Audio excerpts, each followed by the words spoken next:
Welcome to Focus on Business, a podcast show for photographers with me, your host, Jane Goodrich. I'm talking to successful photographers so you can learn from our experiences and have the business of your dreams. So join us and let's focus on business. Welcome to today's episode of Focus on Business. I am so excited, and I know you will be too, because we have Angelica Pompy from Florida dialing in and visiting us today. And so welcome, Angelica. Thank you.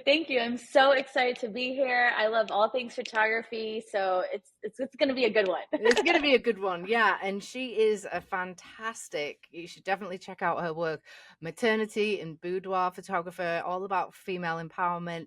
And I just love it, and I love your work. And you're also an educator as well, so the more educators we can get on the podcast, the better, I think. So yes, welcome. Absolutely. Thank you. I love Boudoir, maternity, women empowerment. Just holding space for women is super important to me, and allowing them to be themselves in whatever season they're going through. And that's that niche that just has a little tug on my heart that will be forever my favorite. Yeah. Same thing with like me and like tiny humans, like babies. Just give me all your babies, like, Yeah. So we all have our own little like soft spot, which is what makes us good photographers, right? So tell us a little bit more about yourself and like how you got into photography and why. Yeah, absolutely. So I started at a very young age. I was 16 years old, and I started at my local senior portrait studio. And I was like, oh, this is kind of cool. I've always had like growing up, I was a little girl with a little camera. Back in the day, you had to like reel it up and then drop it off at Walgreens or Walmart to get developed. That was my job as a little girl in our family. My mom was a camcorder lady. So she had the videotape and I had the camera. And then so my upbringing was around photography. And then I started doing photography for my local senior portrait studio here in town. And then went to college, and I was like, I think I kind of want to do this. But I was always told that photography wasn't like revenue generating. You couldn't make a career out of it. And I was like, okay, I guess I'll do something in healthcare. So I got my degree in health administration. And after graduating college, I worked in the workforce for about a year, and I picked up the camera again, rebranded my whole style, editing. I got engaged, and then we launched a photo booth business, my husband and I, and that's what paid for our wedding. And then I was like, I kind of miss doing weddings for photography. I was interested more, like I did like smaller elopements, but I was like, oh, these big weddings like seem fun. So I did weddings for a little bit. I did a lot of portraiture. I did families. I did all the things for a very long time until 2021. Where I was like, okay, it's time to niche down. I felt like a Muppet. It was like I was doing one thing and talking to another client another way. And so, 2021, I decided to rebrand completely, like everything, my branding, my messaging, my website, fine-tuned my editing just a little bit more. And now I'm like known in my area for being the top boudoir and maternity photographer with a very diverse portfolio, which is something that I pride myself with. I love that. I love your story, and I love the fact that you worked at a studio in high school to actually, so you saw how a business worked, So I think that's key. And I really want a photo booth. I want a Volkswagen Bug photo booth, but I don't want it as a company. I just want it. For fun.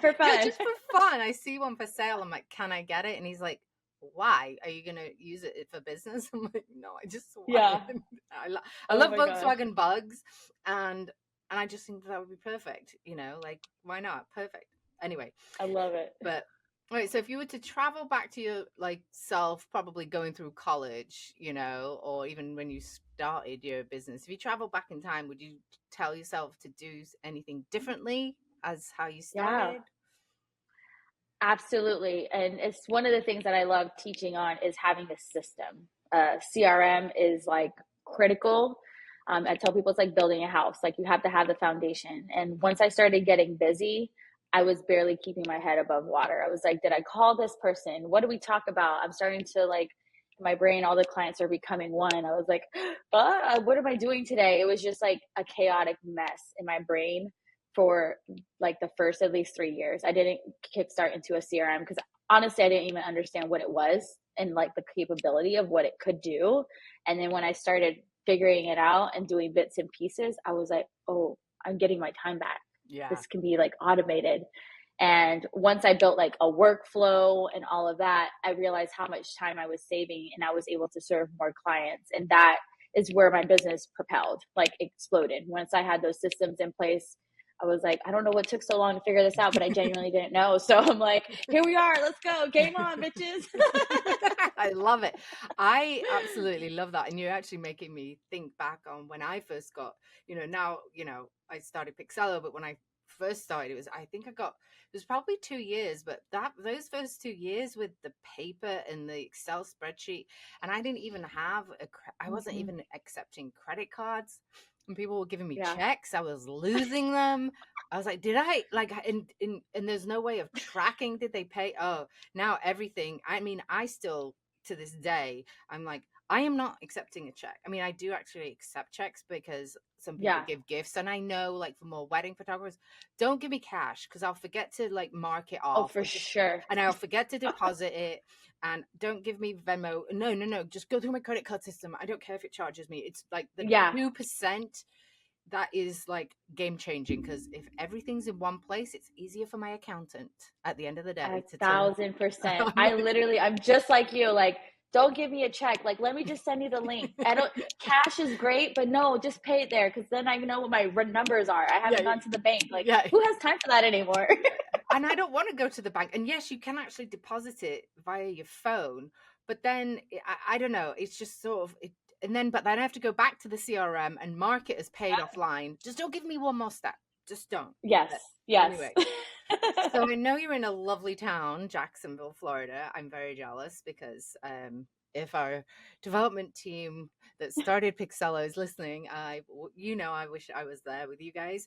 But if you had to move your business, say you're like, okay, we're going to move. I'm going to give you somewhere cold just because I can. Yeah. Oh man.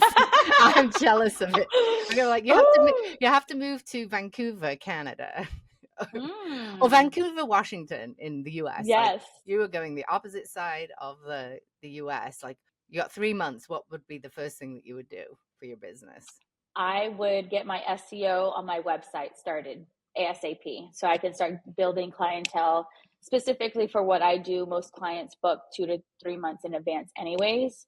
It's very rare that I get like, someone inquiring today for next week, because the experience is very intuitive with like what you wear, how we prepare. It's kind of like an experience for my clients. It's not just like showing up, hey, I'm here for my pictures. Mm-hmm. It's a little bit more preparation. So knowing if I were to move, SEO would be top. So getting my website, keywords, doing some market research of like who my peers would be, connecting with them as well, I think would be the second thing. Is like networking, even if it's like a virtual coffee date, or like, hey, I'm going to fly up for a weekend. Can you gather like a whole bunch of photographers and let's like have a photographer party? Like, we can figure it out. I love that. Yeah. And I think it is a lot about networking and who's going to be that referral source, who's going to be your photographer friend that can help you. Because I will tell you, if you were in my area, I mean, I know the type of maternity that you do, I don't do it. People ask me for all the time. And so I could refer you, and you don't do newborn. Well, you probably get somebody that's got a maternity. Well, it's all about networking. Photographers can be your best referral sources. And I don't think literally we realize that, so. And I think too, like a lot of photographers don't think about, okay, I'm going to refer them, but making sure you're in a similar price point. Like, I'm not going to refer somebody that's like, $300 less. They're gonna be like, oh my God, did Angelica just rip me off? I'm like, no, like we're going to stay in the same range. I think that's super important too. Well, and also as you're a newer photographer, you have to realize that. And I've spoken to photographers in my area, and there was a time, especially in 2020, that like I wasn't able to do as many shoots. And I, in the fall, I am full. Like, I have repeat clients. I am not going to refer somebody that is half my price because they don't know how to price themselves and they're losing money because I'm just not. And so what my friends, a really fantastic newborn photographer, I'm like, you got to raise your prices because I'm not referring you. I'm not referring you because you are so good. And I know you're losing money, and I can't, it just is a lose-lose on all situations. Losing because she's losing money, and losing because, I mean, the clients, I honestly think if the clients knew that they were losing money, they wouldn't, it would lessen the experience for them. Right now, it's so normalized to have these such low prices. When I started in 2010, like the baseline for a newborn shoot was $1,000. And now, like it should have gone up with inflation, guys. Literally. Our cost of cameras yes, the cameras are more accessible, but guess what? Your computers are more expensive because they die, and you have such huge memory, the size photos. It's just, it's for some reason, I don't know why, we've had deflation, and people can think you can charge nothing and make money, because you won't make money. Anyway, I will get off my rant, but I love it. Let's move on to... That was a good rant, though. People need to hear that. I do like that idea. I love that, what you said about you're gonna refer someone that's in a similar price point. Like, you're not gonna refer somebody that's like $4 and you're $24. You know what I mean? You're like, oh, they're going to get exact same experience for less. But by the way, she actually can't afford to pay her rent, and is going to go bankrupt in 2 months. For she's sure. afraid of raising her prices. So it's really key. So to get clients, and you've been doing this a while, like, what is your favorite form of marketing? And it might be different for when you were marketing your weddings versus your boudoir. Tell us what you like to do and what's your favorite. Oh man. Okay. So when I first started my business, fun fact, I did not have a website for the first 2 years. I just had like a contact form, and then we had some of the workflows situated. So I fully leaned into Instagram for my marketing. And this is what I tell photographers in general: pick a platform. You cannot be on all 7 platforms at once. Pick a platform and go balls to the wall with it. So that's exactly what I did. I would showcase my shoots every week. I would take a selfie with my clients at the end of each shoot.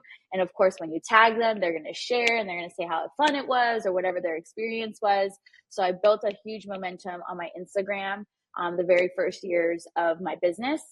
And then that has a little kind of shifted in the last 2 years as I've kind of built a team, and we kind of hyper focus on SEO and getting new faces and new, people in our space, in our sphere, in our email list. So email lists and SEO has been our heavy hitters these last 2 years.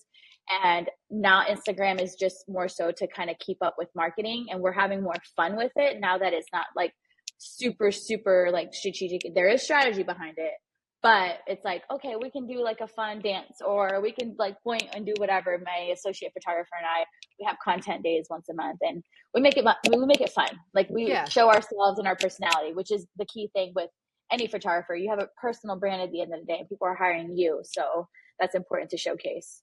I think it's also really important. So I'm going to ask you a question. When did you launch? So when were you? 2017. 2017. Officially. Okay. Yep. So that was your Instagram account, which was 2017. And were you an avid user of Instagram at the time? I was, but not to how I am now. I was just like posting, and Instagram has definitely evolved since then too. Like all the features of one time you had to have like 10K followers to have like a swipe up feature or a link in bio or link in stories.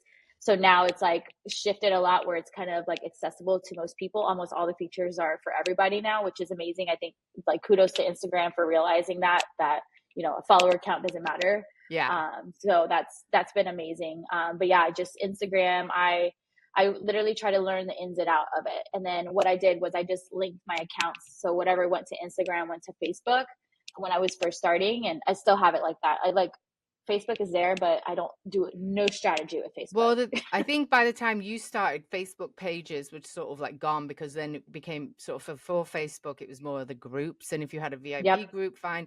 But I actually, I love the fact that you lean into one platform. I mean, I started prior to the whole explosion of social media. So SEO and email lists has always been my number one thing.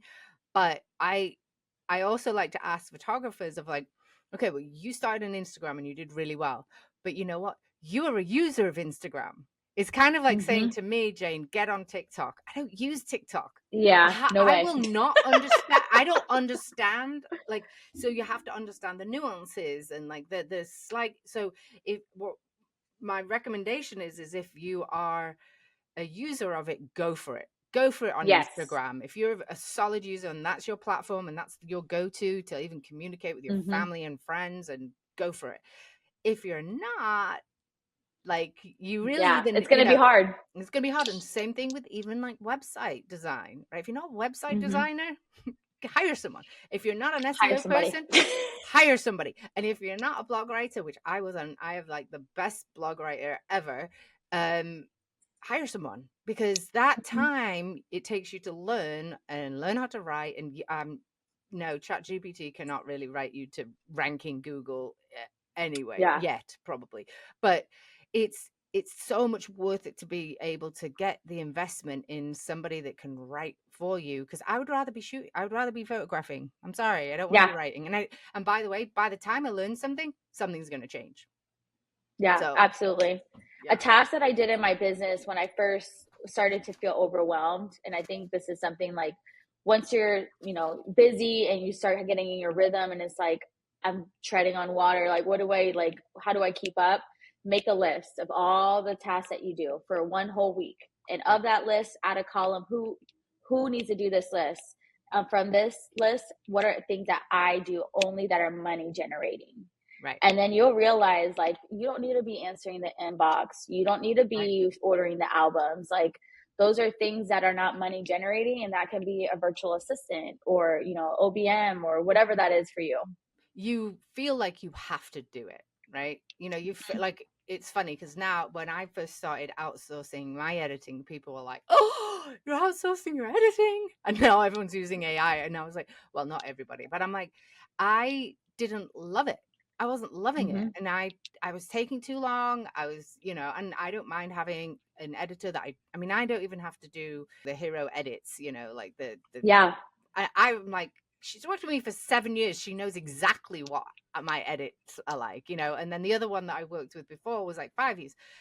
And so it's like, I just send them to her, and I've done something, and then I do some tweaks at the end, but like I don't want to do that. Like, I would rather be photographing. Like, sorry, that's way too. She's faster than I am. That's another thing. You can do so much more work that you like to do. Like, but absolutely. Once you start doing it, so is that how you feel like you are able to sort of get a work-life balance, or is that always an elusive thing for you of? Definitely team. I started with a virtual assistant. She was with me for 2.5 years, and she's the reason why I have been able to propel my business the way it has. That was actually, I hired her in the middle of the pandemic. It was like April 2020. And I'm like, at that time I was still doing families and newborns. I'm like, babies are still being born and like all the things, but I needed to revamp my system. Like, I built my systems, like workflows and emails and all of that as I went, but I never took the time to go back and like clean it up and make sure it made sense. Like, so I took off all of May in 2020 to just hyper focus on cleaning that up. And her and I went like headfirst into all the things. And once that was cleaned up and I reopened my books, like, it was like the floodgates. Like, I was like, oh my gosh, this is amazing. And it's so seamless. And like, obviously it was a great client experience for the clients, but for myself, it was stress-free. Like, I haven't felt so like relieved about a process in my business for so long. And I was like, wow, this is amazing. So she helped propel me with just like a lot of the miscellaneous things. And I tell people, like, there's a season of hustle in every business, and those might ebbs and flows, but you shouldn't be hustling forever, because rest is a requirement in life, like, period. So once I hired her, I was like, I can actually get like more rest at night. I'm not working before and after a shoot. I'm not working late night. I'm not trying to do the email newsletter every day, like trying to bit pieces together. I'm like, I can like just focus on my craft, what I'm really, really good at, which is photography and serving my clients. Yeah, no, I love that. I think it's like also almost like taking the mental workload off. Because if you have one, like, even if you sort of start a system and you're like, okay, I have this, but I haven't finished, like, putting together my automated emails, or I haven't done this, it's like, it's still in the back of your head, right? It's always like, I've got to do that. I've got to do that. Just like, take a week and, focus on it, which is sometimes hard for us.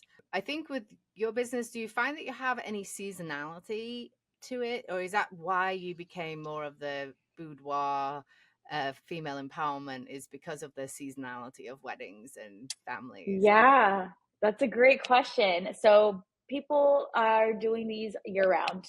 Babies are being born year round. I do tend to see January just a little slower because of the holiday, which works out for us because my team and I, we typically take off half of December and most of January just to kind of start the year on the right foot, doing our, planning and getting everything organized. So it kind of works in our favor as a team. And so, yeah, it's slower January and then sometimes summertime because a lot of people go vacation with their families and whatnot. But for the most part, it's pretty consistent. And like I said, weddings are always happening. And typically for boudoir, when it comes to bridal boudoir, people book that about 6 to 8 weeks in advance. So, and we participate in bridal expos and whatnot. So we do try to bring a lot of visibility to our business throughout the year, whether that's pop-ups or events, and just stay in touch with the community is important for us. That's interesting. Yeah, I mean, I think being a newborn photographer myself, yeah, you'd think that it's year round, but like I don't think I have lower times. I have months that pop.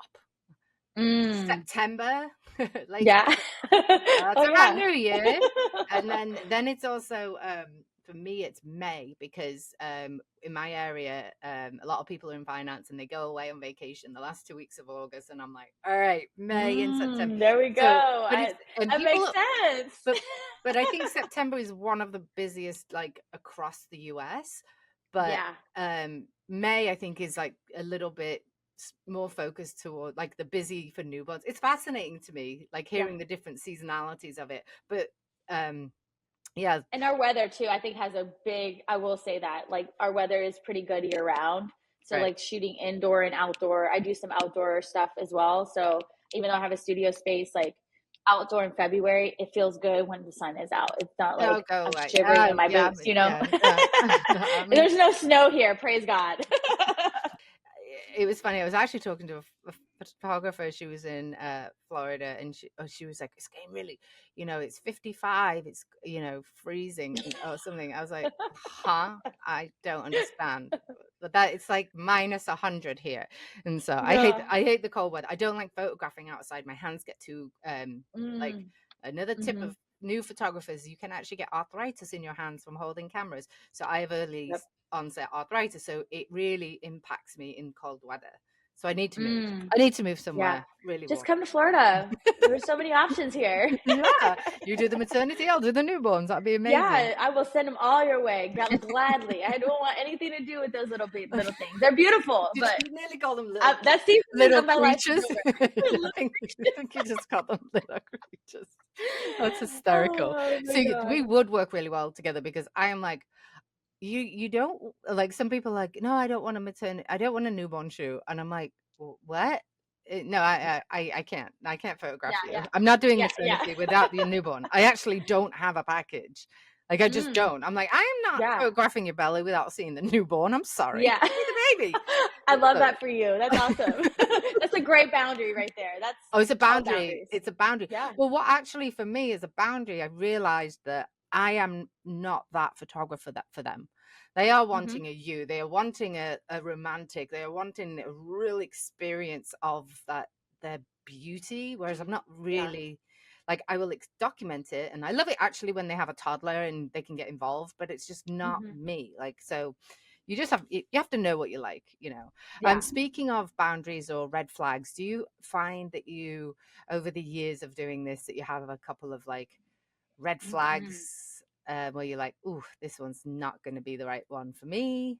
Yeah, absolutely. So I shifted my business model from, I like to call it gallery giving for like pennies to the dollar. So basically having a shoot and giving them all the photos, to more IPS model. And so that's something that I am like, my whole business is around, is like having those tangible, like whether that's an album or a wall art. And so when people come and I have a consultation call, and one of the first things they say, I'm just looking for a couple digitals. I'm not the photographer for them, unfortunately, because this is an experience. Yeah. So that's one red flag for sure. And then another red flag is when they start asking a lot of questions and like just don't understand the value of how I serve. So like I provide hair and makeup for every client. That's like a non-negotiable because it makes my job easier. It gives them the full experience to be pampered and just like feel good. And some people are trying to cut corners with costs and like, well, can I just not do it and like not have to pay for that? I was like, it's complimentary. It's just part of the fee. And so sometimes they get like nitty gritty, or why is that? Or, you know, when I start hearing a lot of like rebuttals from that, I'm like, we're not a good fit. And so I'll recommend them elsewhere. I'll be like, you know, sometimes I've had to tell people that on the phone, which is really awkward sometimes. They're like, but I'll be very honest. And I'm like, hey, I'm honest with you. I know what I'm capable of, and I don't think we're a good fit. However, I will send you some recommendations. And they're like, oh, thank you so much. Yeah. So I leave them. A lot of people don't, and it's value versus cost, right? So if they're coming at it from a cost perspective and they're not seeing the value, and if they can't see the value of it, you know, then it's an interesting thing. And so I'm actually, I've always, since at least, you know, I was full-time in 2010, but before that I was still charging, like, I just charged for my digitals. Like, I never just included them. So I'm not like typical, but I'm like, yeah, it's going to be a cost. And anyway, there's never just one image, never one digital. Oh, like, never. They're not going to do all of, that's what I tell my students. I'm like, somebody's not going to come to you and get hair and makeup, get a new outfit, like prepare hours in advance, especially when it's a family thing. Like the family is, it's a whole day thing for them. So they're not going to come and just purchase one photo. Like absolutely not. Oh, there are different places to go get that. You know, JCPenney. One JCPenney, for sure. Go ahead. You know, or use your iPhone. You know, like this is an experience. My next question is always on about like, do you have? I mean, you've been doing this a while, and even you know, your stories probably from when you were 16 in the studio. Like, do you have any funny stories? Mainly like I use this as of like, did that just happen? Type of thing. Yeah. Like, did you like, did this really? The first one that came to mind was a newborn experience, which is a reason when I did newborns, I carried an extra pair of clothes in my car. I was doing a newborn shoot at their home, and I was holding the baby to show dad. They wanted a naked photo. I was like, okay, cool, let's do it. And the amount of wet poop that was on my hands, and it just dripped down my arm, and like, it was just yuck, and I got on my shirt, and I was like, okay, here's your son, and I need to go clean up. I was like, what the heck just happened? I was not expecting that. See, that's funny because I'm a newborn photographer with thousands of newborn babies. I'm like, that's my everyday. Like, that's not a funny thing. Yeah. I really rethought my whole life that day, and soon after I pivoted, so it was fine. It worked out. Yeah, I mean, a lot of, you know, you're changing them, or you know, trying to get the, you know, baby poop, and that's another reason why I don't want to edit. I'm like, I finally got that baby into that pose, and then they go and poop everywhere. I'm like, and the mom's like gonna move them. I'm like, I can't. Like that, your baby will. This is the last shot that this baby has, and that's why they were uncomfortable, is because of all the poop that they need to do. I'm like, sorry, editor, please edit all that baby poop away.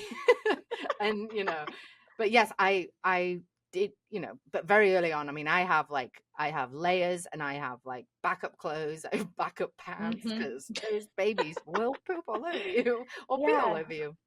I will send them all your way. I have no desire. I was like, OMG, did this just happen? No, thank you. Yeah, and it's kind of funny, especially when it's like that. The naked parent holding one is always kind of awkward because they're also, they need the backup clothes too, right? Like, where's your backup clothes? You're gonna get pooped on, you know? Yeah. So it's kind of funny. I love that, because that's funny that it probably made you not ever want to do it again, you know? Yeah, definitely. I was like, what is going on here? How many more newborns I literally went home and I was like, how many more newborns do I have left on this calendar? Well, like, I'm not doing any naked baby poses. Yeah, no thank you. It's funny because I still can't. I mean, my sister, I hated changing diapers. Side note, I hate changing my niece and my nephew's diapers. I hate baby poop. I hate baby poop. She's like, it'll be different when you have yours. I still hated it, but like newborn, baby poop, but I didn't have to change the diaper. I just got pooped on. I just changed the thing, and I'm like, all right, wash it, but like, it still didn't have to wipe. Anyway, side note. Yeah. So you have a lot of coaching thing offers, but I know you have so much great advice. But if you were to give an advice to like what, apart from the systems, because we talked about that, but say your friend down the street, she's, you know, her daughter's 18 and she's like, hey, she wants to start a photography business. What should I tell her? Yeah, invest in a course on something that you want to learn that will help you make money in your business. Investing is like the scariest thing for a photographer, which is something actually why I pivoted from just niching down to photography education to just creative female entrepreneurs. It's hard for people to understand how their dollar will return once they spend the money. And it doesn't come right away, which is a scary part for most creatives. They're like, okay, I just spent $1,000. How can I get the $1,000 back like next week? And it doesn't work like that. You have to implement, you have to practice, and understand like concepts. And yeah, invest in your education. I took a course. I'll never forget. This is where my business went cuckoo bananas for the pandemic. I bought a course in 2019 from this photographer, and it was all about business foundations. And that's like the biggest thing is like people are great photographers, but if your business foundation is not together, it's going to go to shit. I tell people that all the time. I'm like, I'm so sorry, but this is realistic. I bought that course in October of 2019. I started implementing that in that November, that next month. I went like head first, watching all the modules, doing the things as he was telling to do the things. I had a wedding in Cancun and I did 2 wedding consultations while I was away using that new strategy. I got my money back in that course within 30 days from my bookings. It was wild. I was with my husband and he's like, did you just book those 2 weddings from like the new strategy? I was like, yeah. So like, don't try to reinvent the wheel. There's people out here doing it, but be sure to study who you purchase from.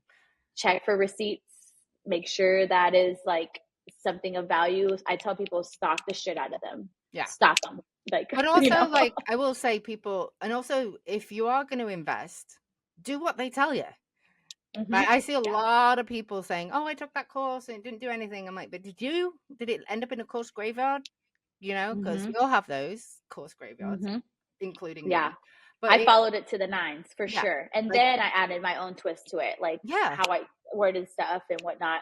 But I was like, I was walking around. I would never forget. we were at dinner and I was like, I have to do this consultation call. I got to bring my notebook. My husband's like, why do you need a notebook? I'm like, I'm following this new thing. Like, I have to ask these questions in these order and like, let's see if it works. And I was like, it's working. But like you're listening and you're like, the thing is, I think if we were able to sort of, if you were to open a coffee shop, right?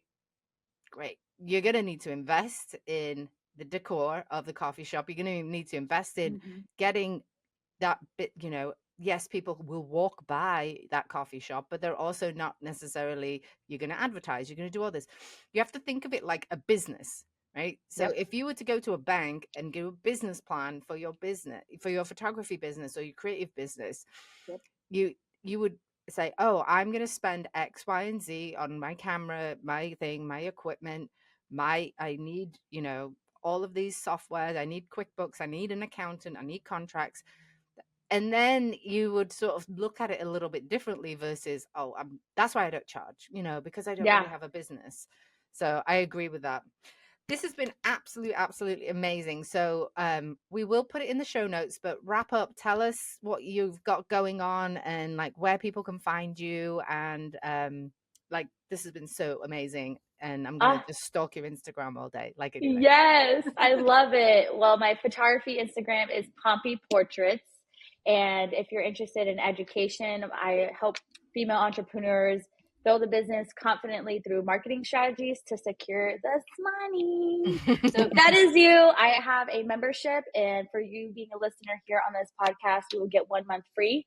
So we'll drop that link in the show notes for all you listeners, and all things marketing you can expect in that membership. And yeah, I love it here. Thank you so much, Jane, for inviting me. And I cannot wait to connect with more of you and your audience, and all the things that you have going on is absolutely incredible.